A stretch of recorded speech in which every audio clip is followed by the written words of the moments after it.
buenas noches, bienvenidos El Salvador, un placer volvernos a reencontrar en este espacio de entrevistas que se llama 8 en Punto.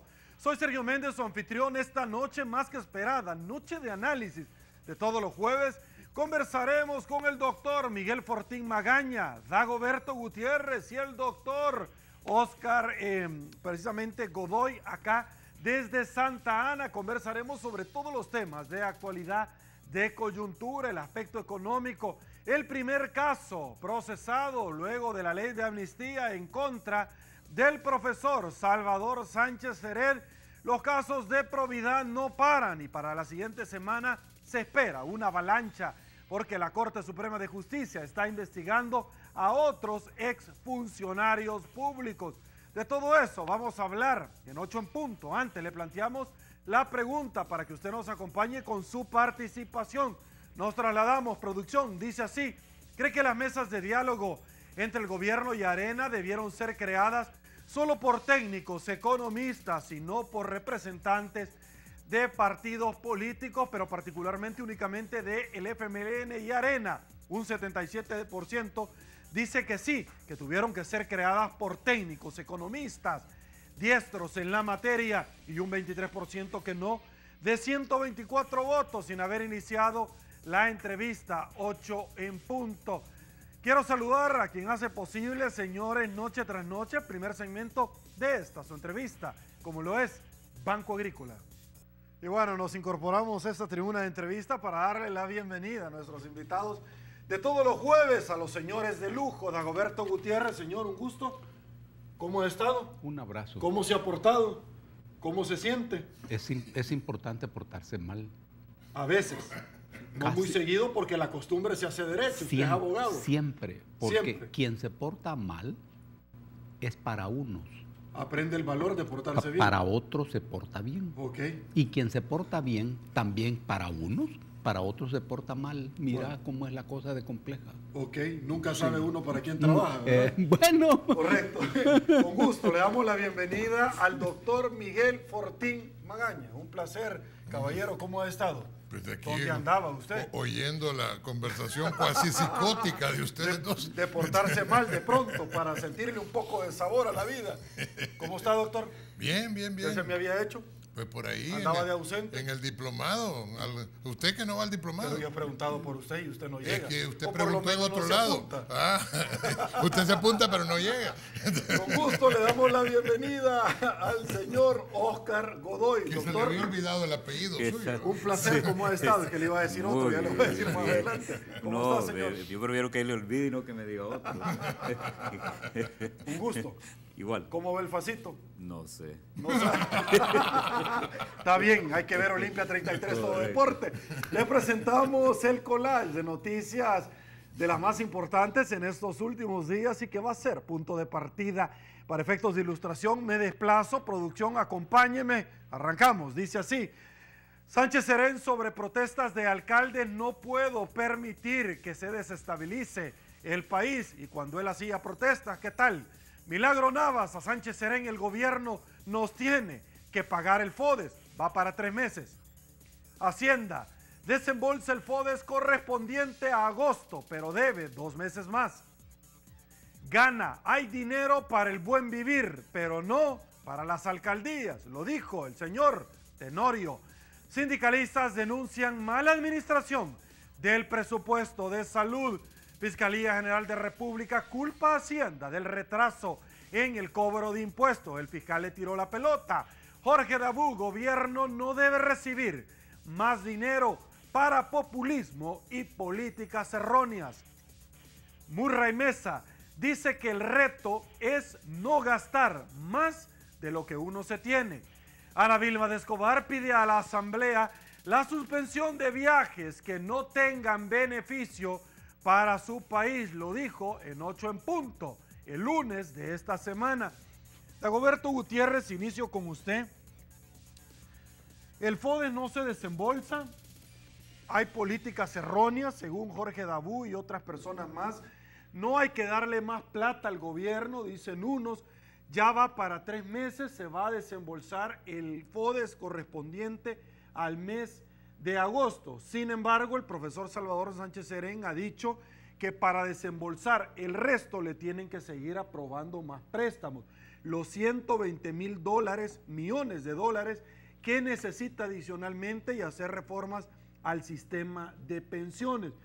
¿Cuál es su valoración con relación a estos temas? ¿Cómo no? Este es un libro de extraordinaria importancia. Se llama La gramática de la pólvora.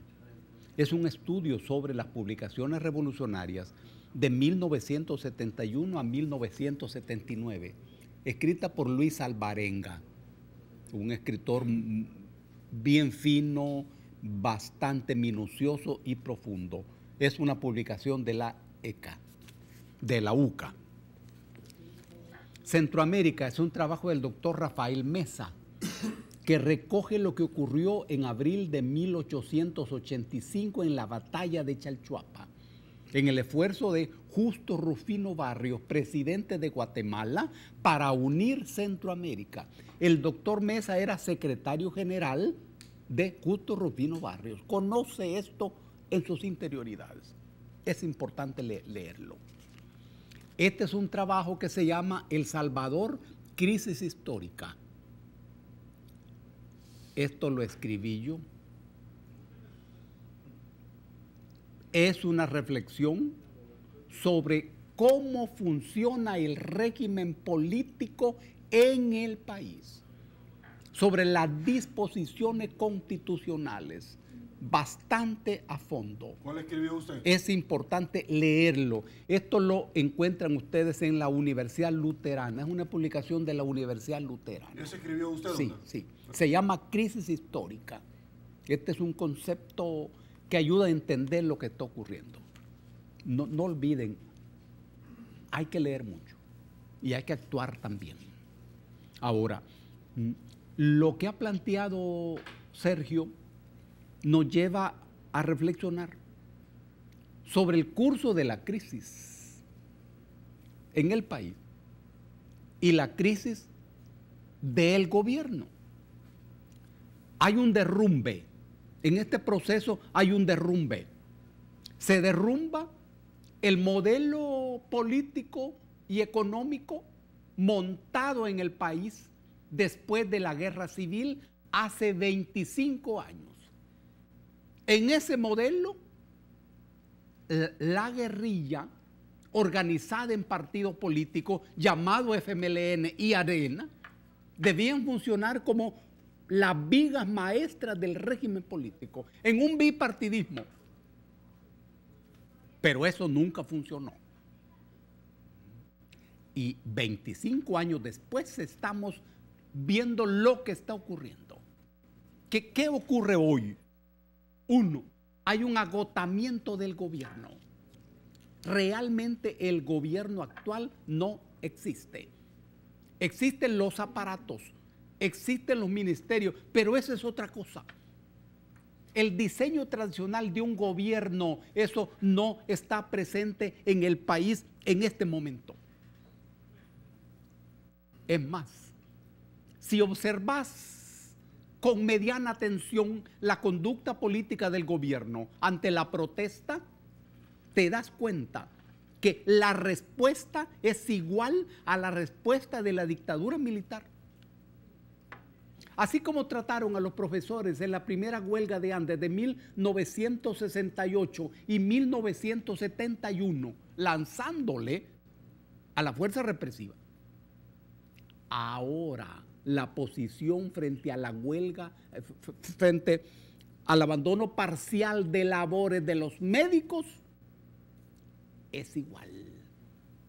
La actitud es igual. La conducta represiva es igual. Esto significa que a estas alturas el gobierno pierde aliados, pierde relaciones, pierde acuerdos y se queda cada día más solo, más solo. En este momento, además, se pierde partido. El partido FMLN ha sido de un principio un partido de clientes electorales. no un partido político pensado rigurosamente. Cuando se llega a este momento de crisis, los clientes electorales de los partidos lo abandonan, desertan. No aparece ningún tipo de lealtad. Si no hay partido, si no hay gobierno, la definición de la crisis es muy grave. En esta coyuntura, lo electoral pierde piso y techo frente a lo político. Cualquier persona medianamente inteligente entiende muy bien que lo electoral no sirve para afrontar y enfrentar esta crisis. Los partidos políticos no son los instrumentos para abordar esta crisis. Es lo político. Y en lo político, la noticia de que se reúna Arena y el FMLN resulta ser una noticia perturbadora, porque en nada de eso está presente el pueblo. Y entonces a vos te van a negociar. Los acuerdos que se tomen serán en contra de los intereses de la gente, agravado porque la gente no está suficientemente movilizada. Todos estos rasgos configuran un derrumbe político, que es lo que estamos viendo. Perfecto. Vamos con el doctor Miguel Fortín. Voy con usted. Bueno, la situación en el país es una situación altamente peligrosa y los actores de esta situación no están bajando las aguas, sino que las están poniendo cada vez de una manera más candente y en una expresión pues a punto de que esto se incendie. La opinión pública y la expresión de los economistas de un lado y del otro también asusta un poco. Si es cierto, por ejemplo, y digo si es cierto, que en agosto el gobierno ha cotizado la impresión de 500 millones de colones, de nuevos colones, si eso fuera cierto, eso es extremadamente peligroso, porque esto quiere decir que a cualquier persona de la clase media, de cualquier pues ciudadano común y corriente como somos nosotros, que debe, que tiene deudas en dólares, de repente se le empiece a pagar en nuevos colones que se van a devaluar al día siguiente porque no tienen ninguna base, sino que simplemente van a ser tirados como el papel de Monopoly. Estas personas van a tener o vamos a tener entonces que pagar las deudas en dólares con colones devaluados. Y si esto no es cierto, igual es un ejemplo de cómo la situación está volviéndose candente y preocupante. El gobierno, que en la pregunta original, por ejemplo, tiene más de 3 meses de no pagarle a las alcaldías lo que debería de pagar con el gasto corriente, y está diciendo el presidente que tiene que pedir un nuevo préstamo para pagar algo que debería, porque así es de hecho, pues ser parte de un porcentaje del presupuesto general de la nación. Entonces, ¿qué quiere decir? Quiere decir que ese dinero lo han agarrado para otras cosas. Y eso se llama falta de transparencia. Al final, lo que está sucediendo es que una terrible falta de transparencia y de además un manejo totalmente descabritado, desordenado de la cosa pública, hace que se agarre un dinero de por acá, se le pase para allá, el dinero de allá se le pasa para acá, y mientras tanto, digo, el FODE sigue sin tener dinero en una situación que no debería de pasar. Se está pensando en otras medidas alternativas y pareciera ser que la única solución que el gobierno encuentra viable es pedir otros préstamos. Fíjese que lo que ha dicho la diputada de Escobar referente a lo de los viajes puede que no resuelva el problema, pero verdaderamente a mí me indigna saber que hay diputados que todavía pensaban ir a pasar Navidad en Inglaterra. y me refiero a 4 diputados de Arena, a 2 diputados del PCN, como el señor Sigfrido Reyes viene de Inglaterra recientemente en otra de estas cuestiones. No puede ser. Ya basta de esta situación, que no digo que sea corrupción irse de viaje invitados por la reina, pero por lo menos es una falta de sensibilidad ante la situación que estamos viviendo, que es increíble. Bueno, un periódico sobre este tema determinaba que es la Asamblea Legislativa la que está erogando Peor todavía, peor los viajes, todavía. lo ha determinado, y además de los viáticos. Doctor, quiero, bueno, sobre el señor Sigfrido Reyes, déjeme decirle que es un caso que ya viene, al igual que Douglas Avilés, la investigación de probidad de Francisco Merino. También se especula que este tema ya viene. Doctor, pero ¿cómo quedan las acusaciones del presidente Sánchez Serén ante la marcha de los alcaldes, claro, cuando se dice que están desestabilizando? Y es que yo le hago esta pregunta también al doctor Godoy, y más adelante a don Dagoberto se la voy a trasladar, porque en el pasado vimos aquellas marchas blancas, donde el presidente Salvador Sánchez Serén andaba con los médicos marchando, andaba con los maestros, y ahora se les dice, no, mire, no hay plata para el escalafón de los maestros, y pareciera de pronto como un poco risible cuando él es un profesor.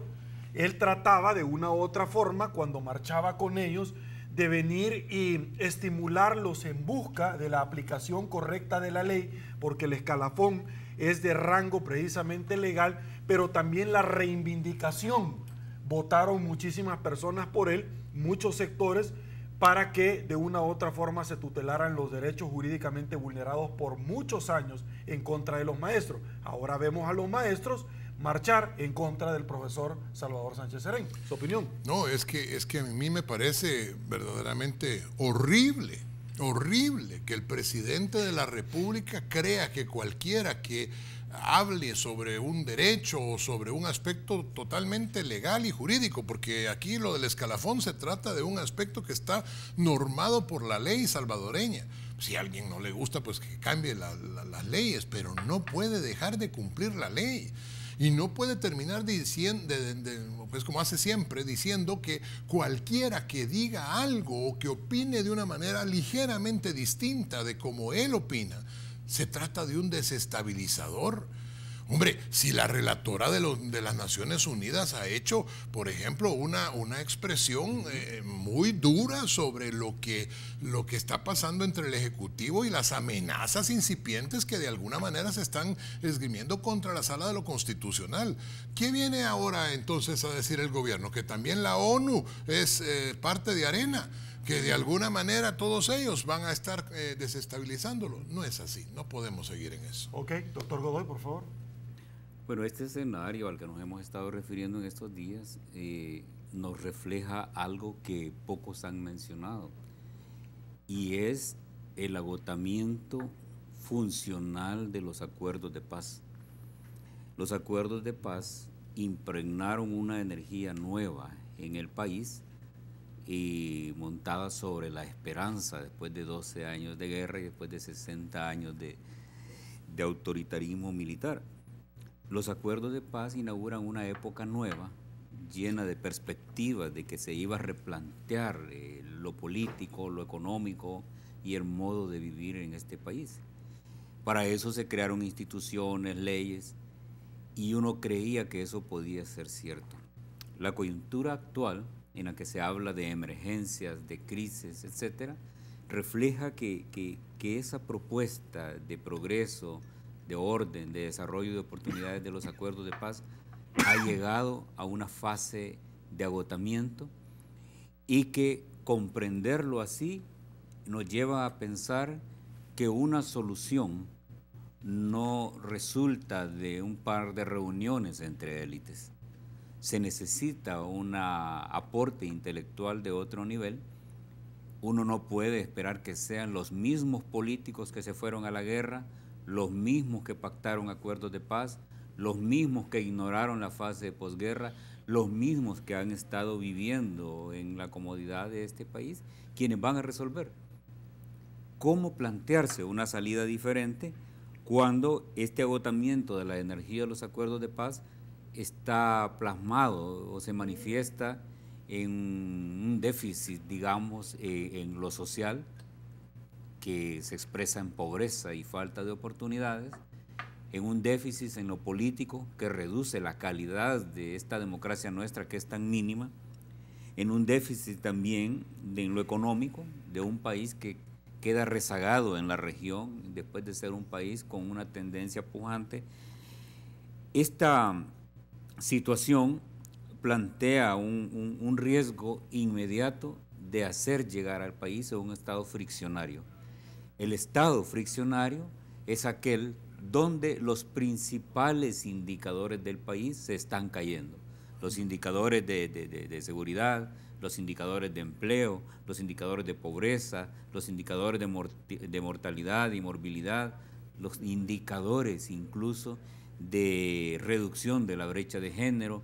Todos esos indicadores del desarrollo se ponen en riesgo y llevan al país a una condición caliente que pueden generar a una inestabilidad. Ok, doctor, aguantame un ratito, me están pidiendo pausa, pero regreso con usted en 8 en punto. Volvemos.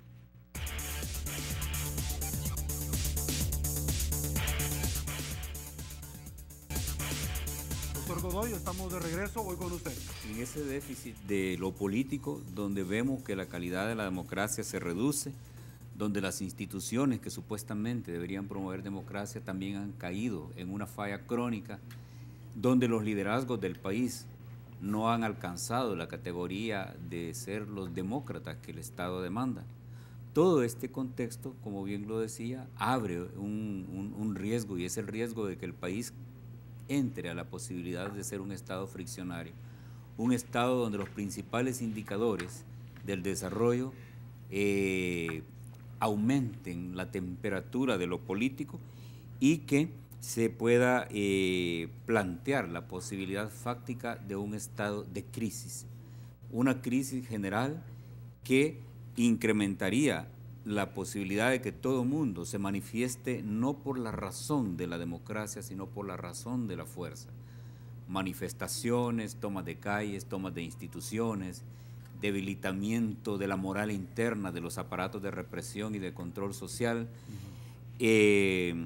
un desabastecimiento, digamos, de ideas para hacer avanzar el país y sacarlo de este atolladero, que también llevan a un punto crítico que es la percepción generalizada de un vacío de poder formal, que como ya lo hemos mencionado en otras ocasiones, los vacíos de poder formal tienden a llenarse de poder fáctico, y el poder fáctico como grupos de poder real que están al margen de la ley o de las mafias específicamente. Más que todo cuando hay una dinámica, digamos, de persecución de los malos hijos de la patria que se dedicaron al saqueo de este país, a la corrupción, de los malos hijos de la patria que se hacen cargo del Estado sin tener las capacidades mínimas para gestionarlo, de los malos hijos de la patria que, sin darse cuenta con su ineptitud, con su burocracia y con su exceso de regulaciones, paralizan el estamento político que debe servirle a la sociedad. Este escenario puede expresarse también como una forma sistematizada de violación de derechos humanos fundamentales, por lo tanto como una forma colectiva de violación desde el gobierno, desde el Estado, desde las élites. En este escenario de vacíos por un lado y de llenar el espacio por otro, se incrementa el riesgo, óigase bien, de que las élites de siempre alcancen acuerdos rápidos, con una ¿acuerdos gravedad. para país o para ellos? Acuerdos, para sus beneficios. Acuerdos de grupos de interés que le trasladen al final la responsabilidad, en primer lugar al contribuyente, y en segundo lugar a todos los ciudadanos, en tercer lugar a todos los habitantes de este país, por la vía del impuesto, por la vía del tributo, por la vía de la extracción científica, como diría Henry Fayol, ¿verdad?, del sudor y la sangre de los ciudadanos. Esos acuerdos fácticos que pueden venderse después como el gran sacrificio por la democracia, se expresa cuando las élites están sentadas, están hablando, pero de espaldas al pueblo. El interés de la gente no está en la mesa y eso es lo que hay que reclamar. Ok, don Dago, voy con usted. Llama la atención, estaba leyendo un editorial muy interesante, Llama la atención, la primera demanda tras la eliminación de la ley de amnistía es contra el presidente de la República, Salvador Sánchez Serén. Muchos dicen que nada más es la punta de lanza para que de pronto otros se empiecen a animar y que empiecen a poner sendas de demandas. Si la Fiscalía no lo hace, pues entonces se puede llegar bajo las regulaciones del nuevo Código Penal por la vía, si renuncian a la acción penal, por la vía particular. Esto se lo planteo en base a lo anterior, por cuanto en su momento llama la atención que el presidente arremete contra estos alcaldes que van a la marcha, buscando el FODES, que se les pueda dar los elementos para pagarle a los empleados en diciembre, para cubrir sus obligaciones, etcétera, porque en su momento se da la ley de amnistía, pero el presidente de la República, cuando era diputado, firmó la derogatoria, exigió la derogatoria. Me llama la atención esto porque también en su momento él firmó un recurso, tengo en mis notas acá, del fideicomiso. Sin embargo, hoy siguen sacando plata del fideicomiso. Es decir, quizás de pronto es redundar que todo lo que criticaron al final lo terminaron haciendo, pero esto que se lo acabo de plantear realmente tiene un sustento y base sobre los hechos mismos que hoy por hoy se están dando. Su opinión. Los hechos a los que te has referido tienen un sustento teórico que explica la conducta gubernamental. Por ejemplo, cuando se refiere a la acción de los alcaldes, expresa que se trata de una desestabilización del gobierno. ¿Y qué son los alcaldes de Arena?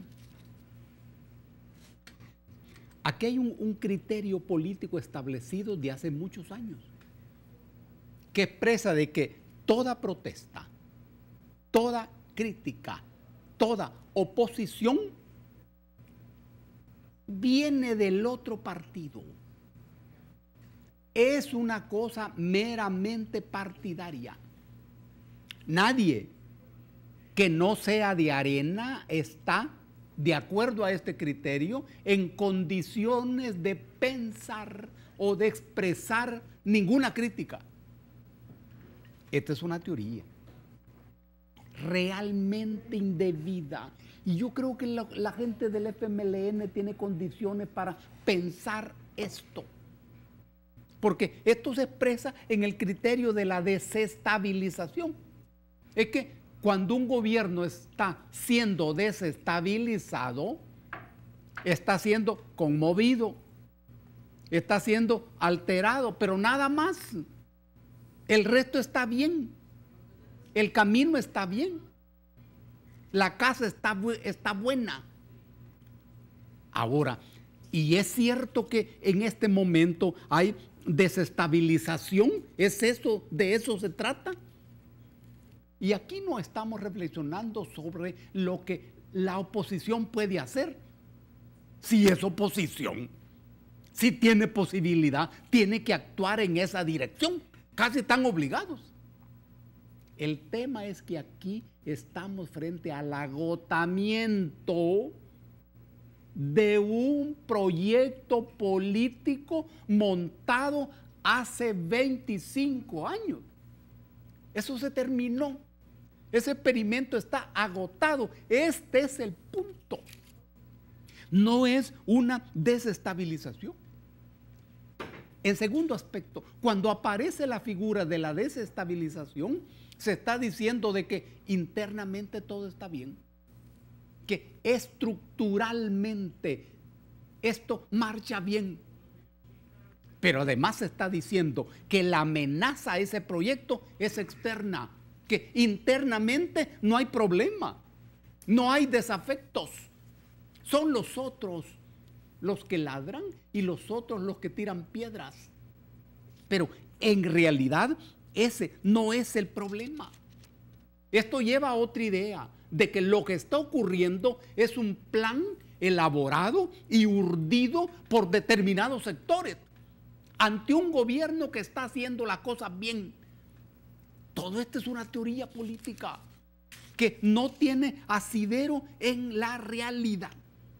Y finalmente, toda esta teoría dice que estos fenómenos que estamos viendo es una reacción ante la política que el gobierno está aplicando.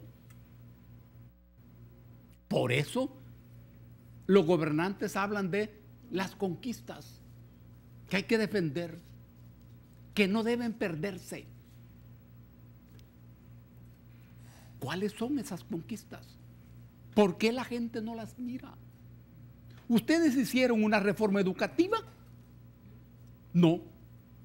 ¿Hicieron ustedes una reforma de salud que involucra y comprende el apoyo de los médicos? No. ¿Hicieron una reforma tributaria estableciendo el criterio de que el que tenga más que pague más? No.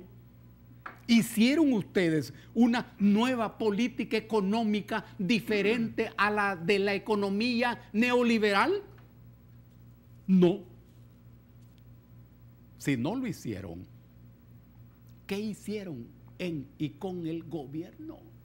Porque solamente si han hecho esto, el pueblo los apoyará. Ok, vamos a una pausa, regreso con usted, doctor. Volvemos.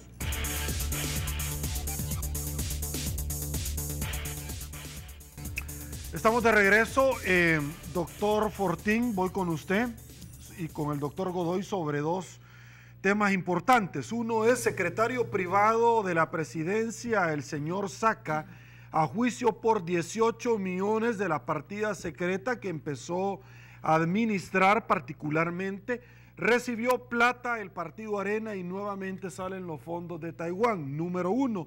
Y número dos, ha llamado muchísimo la atención. Bueno, el señor fiscal general de República ya le abrió un proceso penal al señor Elmer Charlé, además del enriquecimiento ilícito. Con esto son dos procesos penalmente hablando al margen de la acción civil. Uno de ellos todavía está en etapa de investigación del expresidente Funes.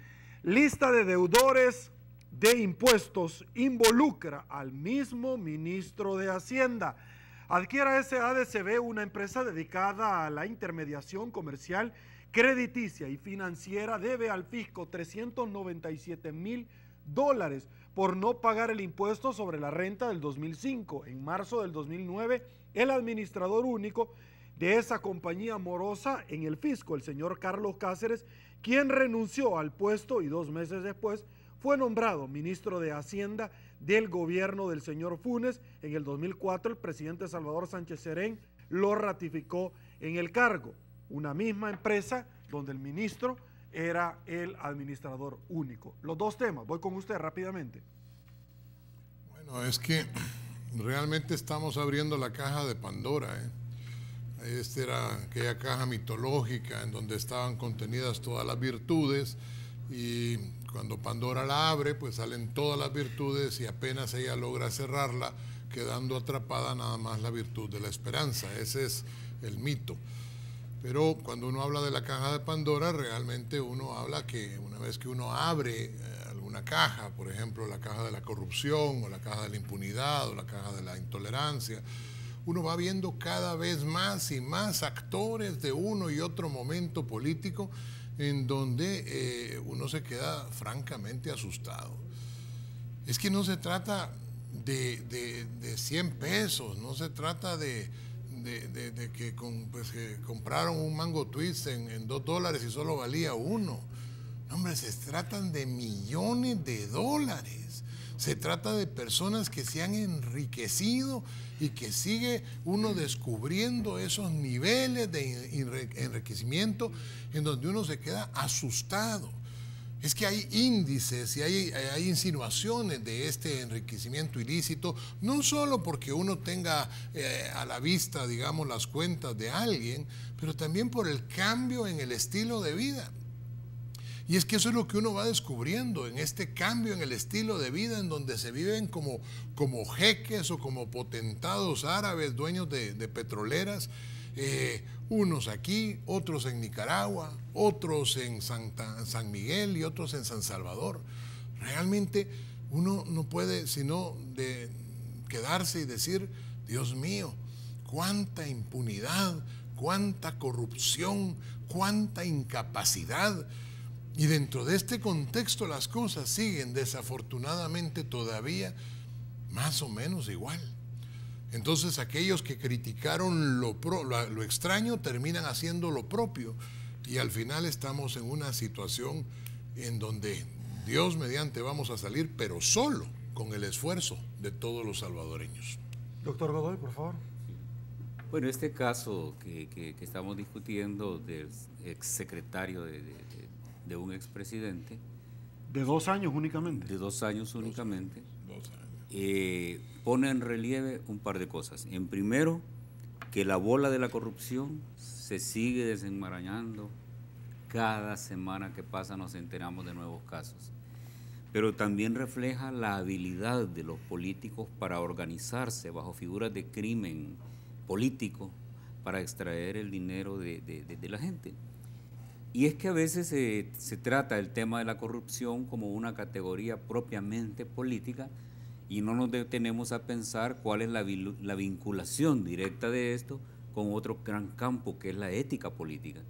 La ética política que en su principio material plantea, ¿verdad?, que el gobernante debe asegurar que su pueblo tenga acceso a comida, a educación, a seguridad, a atención en salud, que la gente pueda tener trabajo y hacer una inserción productiva adecuada. Cuando esto no se logra garantizar, se rompe ese ideal de la justicia que plantea la ética política y pone en relieve el cinismo y el pragmatismo inmoral de quienes se hacen cargo del gobierno, pero con la única misión de ir a sacarlo. ¿Cómo puede uno hacerle ver a la gente común y corriente como nosotros de que estos grandes temas de la política también hay que verlos desde la propia individualidad y particularidad de las familias de los individuos? Las personas comunes y corrientes, como nosotros, están expuestas a una pérdida de oportunidades, a una pérdida de calidades de vida, a un deterioro gradual de su bienestar económico y de su derecho a la vida justa y la vida digna, a la vida buena, como dicen los éticos. Los políticos de este tipo, que constituyen verdaderos clanes y verdaderas estructuras organizadas en el país, no van a cesar de seguir con este estilo de saqueo. Se necesitan fuerzas superiores. El desmontaje de estructuras de este tipo requiere fuerza, y qué más que la fuerza moral de una sociedad que se informa, que actúa, que presiona, de una militancia o bases orgánicas de partidos que le exigen a sus dirigentes que sean probos y que devuelvan lo que se llevaron. Se trata de ir a inaugurar una nueva cultura política donde estas mafias no se salgan con la suya. Se trata de resarcir los daños. Quizá no se puede recuperar lo perdido, pero es necesario que la gente se involucre, porque la gente a veces no cree que esto pueda afectarle, pero cuando las personas pierden empleo, cuando las personas van de lugar en lugar dejando currículos y nunca les responden, cuando las personas ya no pueden pagar las cuentas, cuando las clases medias les censuran las tarjetas de crédito, entonces se siente el impacto de la inmoralidad política. Por eso es que hay que estudiar la realidad, hay que estar pendiente de la realidad, hay que comprenderla y actuar en consecuencia. Porque si no vamos a seguir discutiendo un nuevo caso más de corrupción, de esto y lo otro, pero no vamos a hacer la resistencia que hay que hacer. Hay que respaldar a las autoridades, como por ejemplo a la Fiscalía, a la Sala de lo Constitucional, hay que respaldar a la Oficina de Probidad, al Instituto de Acceso a la Información, y hay que señalar a los funcionarios ineptos, a los funcionarios que ocupan el poder para maltratar gente, maltratar mujeres, maltratar a trabajadores, a los funcionarios que a la primera oportunidad saquean. Se trata de ir haciendo rupturas de paradigmas a través de la participación ciudadana. Ok, quiero terminar, tengo poco tiempo, don Dagoberto, sobre esto último, por favor, que es importante sobre el tema de Elmer Charlé, casos de probidad. Estamos hablando de situaciones políticas y el tiempo termina siendo un recurso político también. Estamos hablando de algo que es estructural. Observen ustedes, por favor, que estamos hablando de casos de corrupción, simplemente de casos de corrupción. No estamos hablando de la estructura de la corrupción y de la necesidad que tiene el régimen político de esa corrupción. La misma discrecionalidad de las leyes ampara esta conducta. Este es el punto, más allá de los casos de corrupción. Ok, otra pausa, señores, volvemos.